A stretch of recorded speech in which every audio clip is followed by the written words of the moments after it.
So this verse that the great disciple Bibu, his name was Abibu, yeah. So Abibu, the great disciple, taught this verse, and it could be heard throughout the 1000 universe. So who could hear what he taught in the Brahma realm? And also in this Buddha time, this teaching is included in Samyutta Nikaya, Arunavati Sutta. And in Sri Lanka, there was one venerable by the name of Milakha. Actually, his full name is Milakha Desa. He was a hunter before. He happened to stop by at a monastery because he was thirsty. Even though the water pots, 10 water pots were full, but he saw the water pots empty. So he complained, how come all the water pots are empty? And the venerable responded, all the water pots. Actually, the water pots were full because he is a hunter killing all the animals. Because of all these many bad action, akusala that he had done. As a result, he didn't see any water. Even though the Venerable poured water in his clap of hands, the water dried up. He couldn't have any water. So the Venerable said, ah, this is a beta, a living human being, but a beta, getting the result of his bad deeds.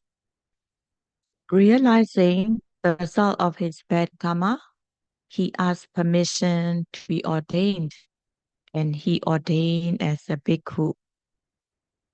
And the Venerable taught him Tacha Panchaka, the meditation, contemplating the loathsomeness of Desa, Loma, and so on, the five things, five body parts. He meditated, but because he was a hunter in his mind, the nimitta of killing animals came back into his mind. He had a lot of vedana, he had a lot of pain, he couldn't concentrate.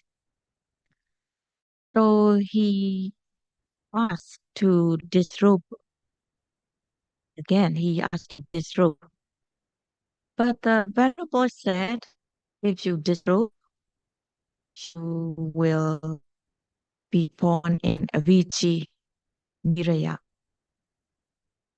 And the Venerable also explained how a being suffers in Avicii Niraya. And this Milakha Pandit, he wanted to um, see how the Avicii Niraya is. So all the wet wood were piled on a stone slab. And then the Venerable, from his supernormal, uh, from his supernormal power, take a very tiny bit of spark, a tiny bit of from the engineer, tiny as a firefly. It was put into the wood and everything burned up so quickly. So when the Milaka saw how even a small, tiny flame of as small as firefly could burn up the whole pile of uh, wet wood. So he realized and he gave up the idea of disrobing. And he asked the duties of being a monk, Vipassana Dura, practicing Vipassana, Danda Dura, the duty of studying the scriptures. But Milaka Bande thought that he would only do the practice, meditation practice. So he would spot the meditation. And this Milaka Bande, he was like he liked to do the duties. He had duties like cleaning, sweeping, taking care of the monastery, taking care of the jetiya, the stupa, as well as tending to the preceptor. And he also practiced meditation. Doing so many duties, his responsibility, duties, and also meditating. He was tired, and Tinamita, Lot and Topper, got into him. So, in order to get rid of the sleepiness, what he does is hay, he soaked the hay in water, put on his head, and then he also soaked his feet in water so as to dispel the sleepiness. And even sometimes the hay soaked in water, put on the head, and sometimes pot of water where seaplane drip by drip, drop by drop, also put on his leg, and sometimes his feet soaked in water. He practiced meditation. And at a time, one Samanera was reciting the verses, among them, the verse that I just recited. Arambata Nigamata Yonjata Buddha Sasane Yunata Machu no Senam Nalagaran wa Gonjaro. So it was one of the verse that the Samanera was reciting, and he, oh, this is for me. What the verse mean here is Arambata Nikamata, put up the effort, put up the effort, initiate the effort, boost up the effort. Yonjata Buddha Sasane, strive hard in the Buddha Sasana. Dunata Machu no Senam is to destroy the army of the death. The army of the death means kilesa, defilement. Nalagaranwa Gonjaro, meaning one has to destroy the army of death, the defilements, just like strong elephant then be crushed on the hut that is made of reed kind of grass. Because the elephant is so strong, the hut is made of reed grass. The strong elephant can easily crush and destroy the hut. In the same way, one has to make the effort, strive hard in order to destroy the kilesa defilements, which are the army of the death. And hearing this verse recited by the Samanera, uh, other verses also, but this is the main one, yeah. This Milaka Bande strive hard in the meditation. He first became an anagami, And from then on, he became an arahat together with the Patisambhidanyana, together with the analytical knowledge. In other words, it's also called Samma Sankappa, right application, applying the mind to the object has been noted. And then effort, viriya, pushing the mind towards the object. It is Samma Vayama, right effort, the mind being pushed towards the object.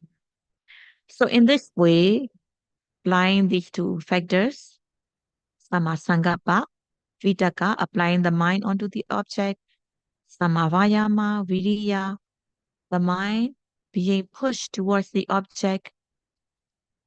If one can apply these two factors, sati, mindfulness, arises. And as sati, mindfulness arises continuous, it is samasati, right mindfulness, and concentration, samadhi, arise. The mind falls calm, collected on the object. In this way, viriya, sati, samadhi, the three of the samadhi khanda are present. So if one can keep this viriya, sati, samadhi every time one knows the object, moment by moment, one after another, continuously, then one discerns the nature, the characteristic of the object that has been noted. Nigamata. Nigamata is described as nigamata to boost up effort in order to overcome kosaja, in order to escape from kosaja. Kosaja means laziness. To be translated is called laziness. In order to overcome this kosaja laziness, one should boost up one's effort. So in the practice, when the yogi is practicing, sometimes noting, sometimes forgetting, and then noting, looking here, there, not moving uh, slowly. Then, if practicing like that, one doesn't see or one doesn't feel the benefit of the practice, then the person starts to get bored.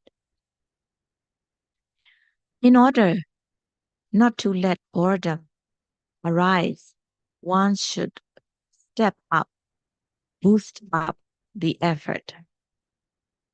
So during the sitting meditation, noting rising, falling, if the effort is less, the noting mind doesn't reach the object of meditation. One should boost up the effort so that the noting mind will reach the object of meditation. So in this way, effort needs to be boosted. And when sloth and torpor, tinamida arises, one should note rising, falling, sitting. If sleepiness arises while noting rising, falling, then one should increase the noting, rising, falling, sitting, rising, falling, sitting. Increasing more noting, the viriya has been boosted and it helps to drive out the sleep. And Saraji always say two forces are needed to drive out sleepiness. The first one is vitaka, applying the mind onto the object, directing the mind onto the object. Vitaka application of the mind onto the object. It is directly opposite of Tinamita. Viriya, effort, pushing the mind towards the object. This viriya is the overwhelming force to overcome sleepiness. In this way, applying these two factors, vitaka, which is directly opposite of sleepiness, viriya, overwhelming force, applying these two factors, sleepiness will not have chance to arise. Walking meditation also helps to relieve sleepiness.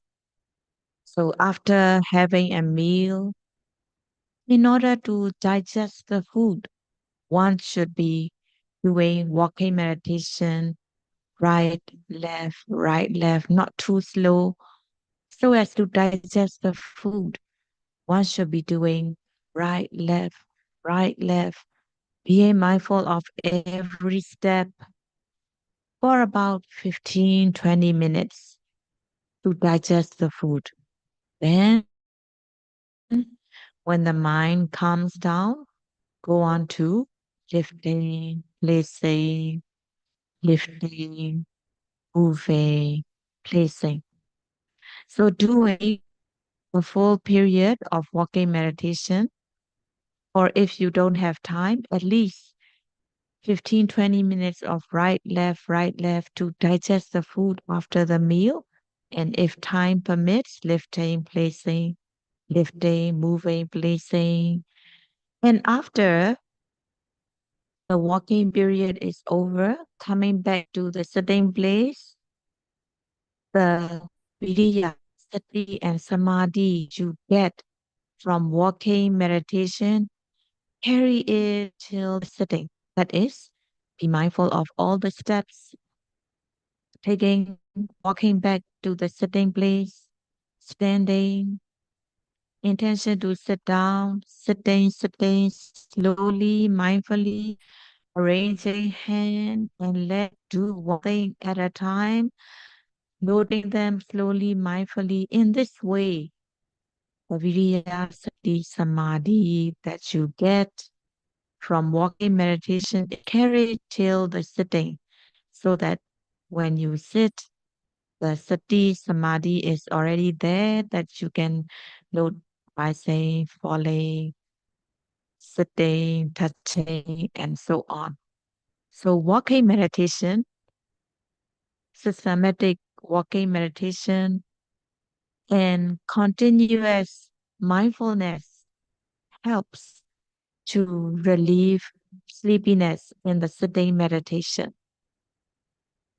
Walking meditation generates effort. In the walking, one needs to make effort in order to lift the foot, and at the same time, one also needs to the effort in order to be able to be mindful of the lifting. So this way, it takes double to lift the foot.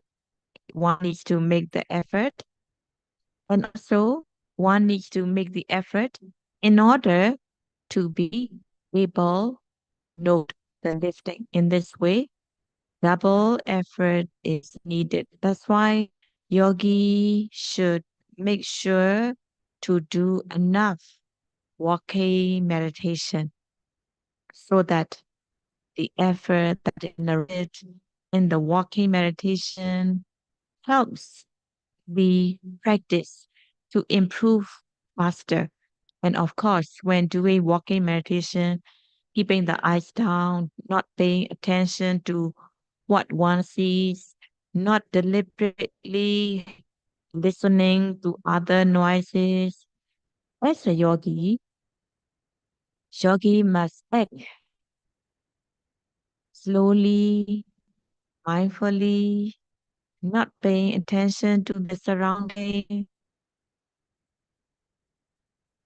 In this way, yogis should control He saw her uh, faculties not to be deliberately looking, not to be deliberately hearing, just like a blind person not being uh, distracted by one sees. In the same way, yogis should not be distracted by one see, not paying attention to what has been seen, not paying attention to what has been heard from the surrounding, just only paying attention to the steps when doing walking meditation.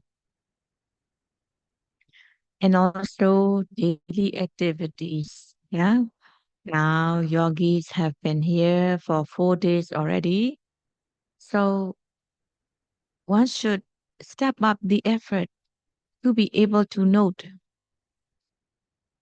every daily activity such as standing, stretching, opening and closing of the door, switching on and off the light, taking shower, taking meals, even opening and closing of the eyes should be done mindfully. But see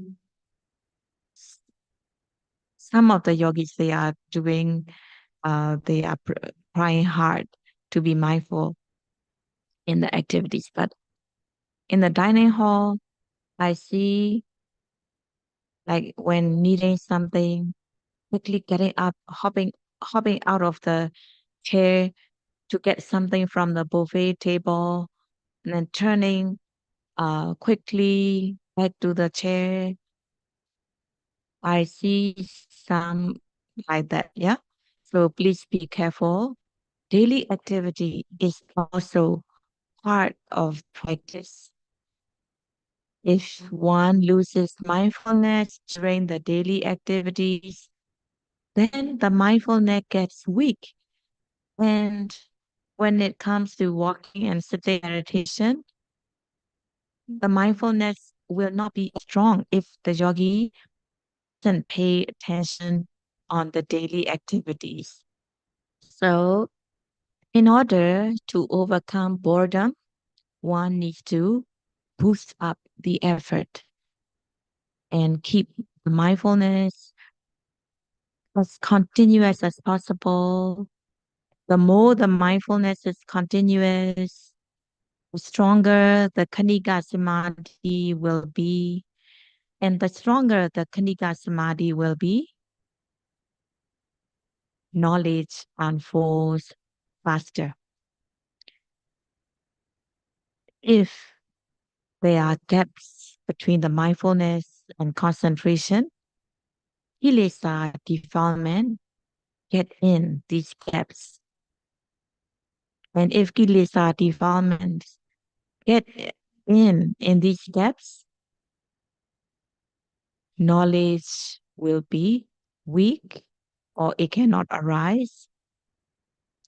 So just like the floor, if the wood planks are continuous, then dirt cannot go in. In the same way, if mindfulness, concentration are continuous, defilement cannot get in. Defilements that weaken the knowledge cannot get in, and thus knowledge arises faster. So that's why it is important to keep mindfulness, concentration continuous, to have viriya, sati, samadhi continuously, so that one makes faster progress in the practice. So in the story, Milaka Bande, in order to drive out the sleepiness, put the wet hay on the head, soak the feet in water to drive out the sleepiness in meditation. So, but I don't ask the yogis to do that because You don't want them to catch a cold during this intensive meditation retreat, but it is enough if the yogis boost up the effort in order to drive out boredom so that they can improve faster in their meditation. So this is what we offer today. Sadhu, Sadhu. sadhu, sadhu. Namaskara.